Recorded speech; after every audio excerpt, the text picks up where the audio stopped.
Hey guys, what's up? David here with, I guess the third video of a series of videos with my experience with Fitbit, more specifically the Fitbit Charge, and now my experience with customer service and trying to get some answers and kind of some best practices from my experience.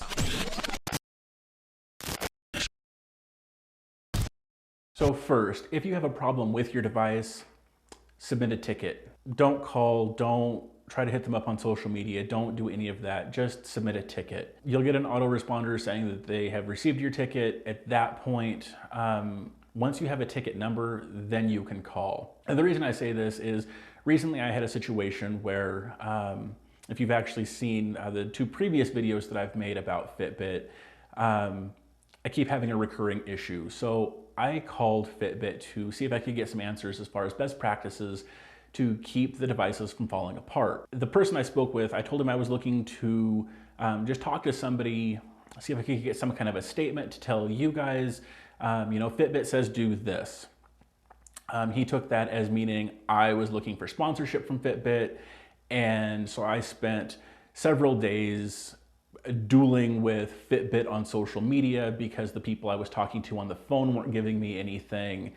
And it was a huge problem. They ended up attaching my ticket to somebody else's email, a huge fiasco. So submit a ticket, wait until you get the confirmation, and then call. Reference that ticket number. It'll be somewhere kind of hidden in a light gray, probably in the footer of that email. So get that ticket ID number, then call. Okay, so the second thing that I've discovered is Fitbit doesn't know why these devices keep falling apart.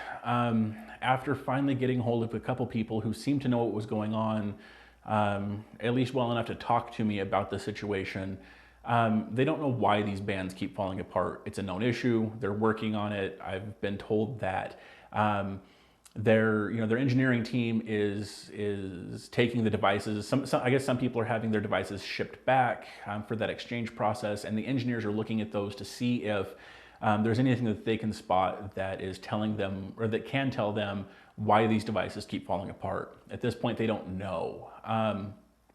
And that's kind of frustrating. I mean, they're not cheap devices, so while they are replacing them, it's still disheartening to know that if you spend $100 or $150 or $200 on this device, you're probably going to have it replaced within just a matter of a few months. Again, this has been my experience.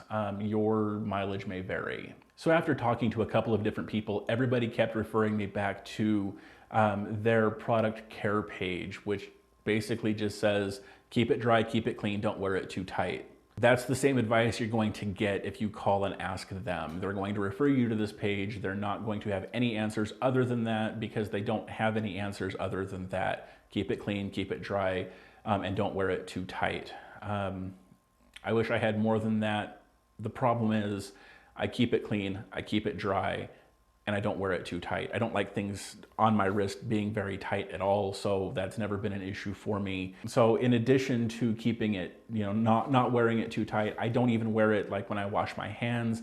I take it off for, doing the dishes, taking showers, playing at the water park. I don't wear it, so I keep it dry. So I can rule that out from my own experience.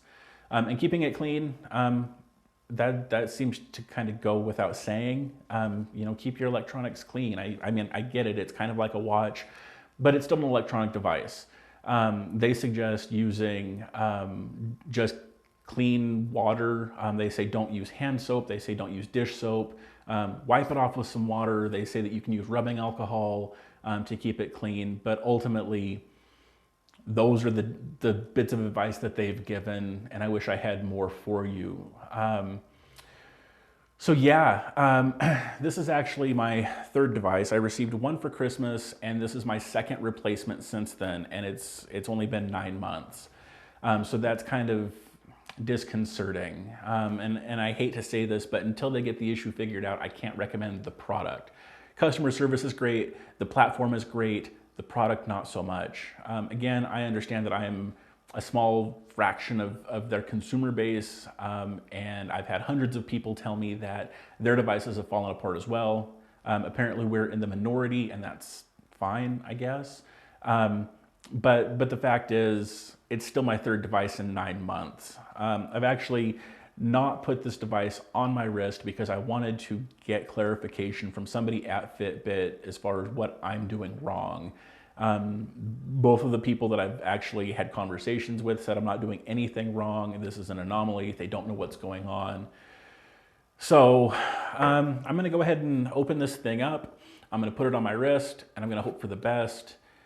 All I can say is if you've got one, you'll probably have to hope for the best as well. I'll put links to their product care page in the description below. Tell me about your experience with Fitbit, both from the product itself, the platform, the customer service, your interactions with them, whether it be via email or social media. How has your experience with Fitbit been? I want to think that I'm in the minority here, but the last 2 videos I've made have had hundreds of comments on them saying, me too, my device falls apart too. So tell me, have you had a different experience? I'd love to hear that. So anyway, thanks for watching. Do me a favor, if the video was any help at all, give it a thumbs up. That helps me out a lot. I plan on making more videos, not necessarily about Fitbit, because let's be honest, we're probably all getting tired of these videos. So I've got other stuff coming up. If you want to keep up to date on that, definitely hit the subscribe button.